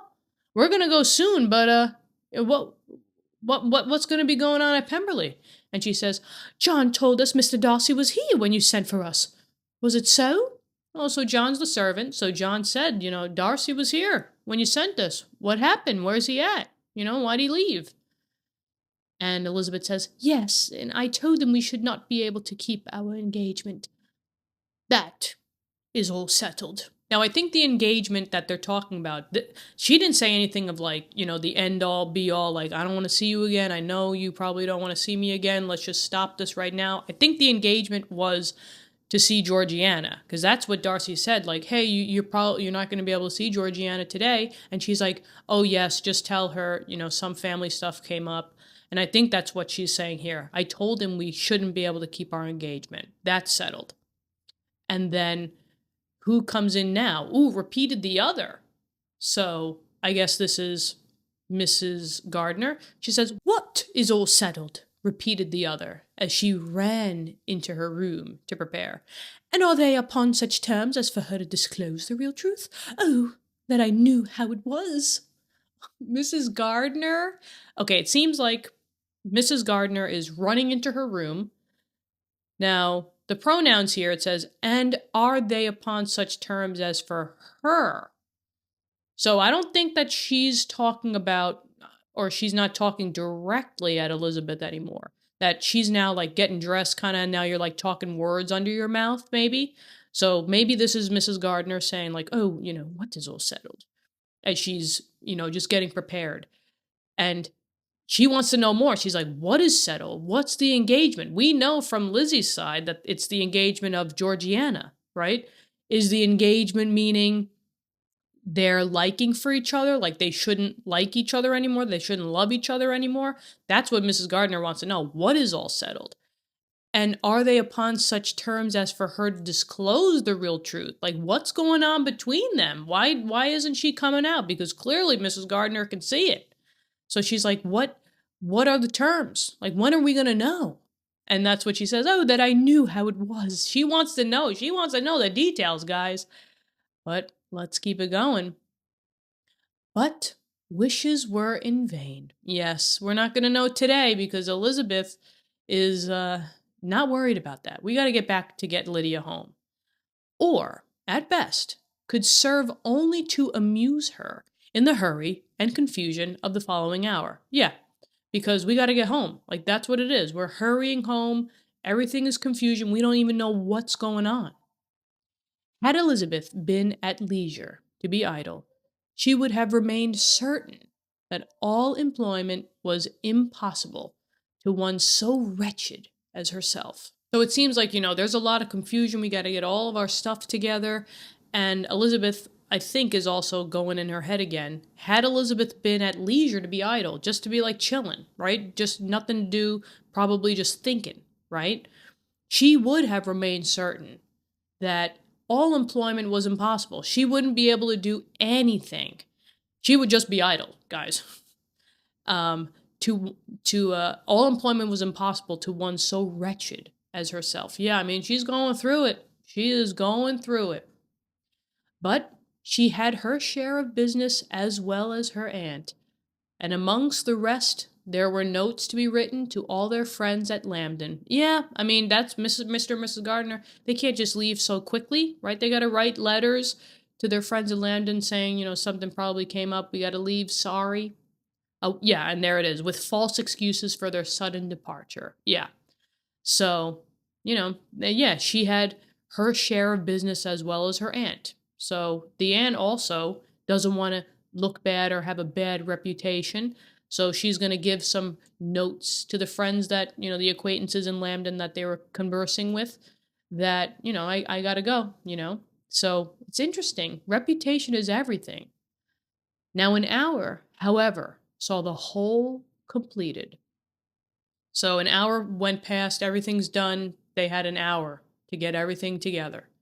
And Mr. Gardner, meanwhile, having settled his account at the inn, so he paid whatever he had to pay for the vacation, for the inn stay, nothing remained to be done but to go. So they got everything, an hour's time. They got everything done. They got the letters, they paid, they left.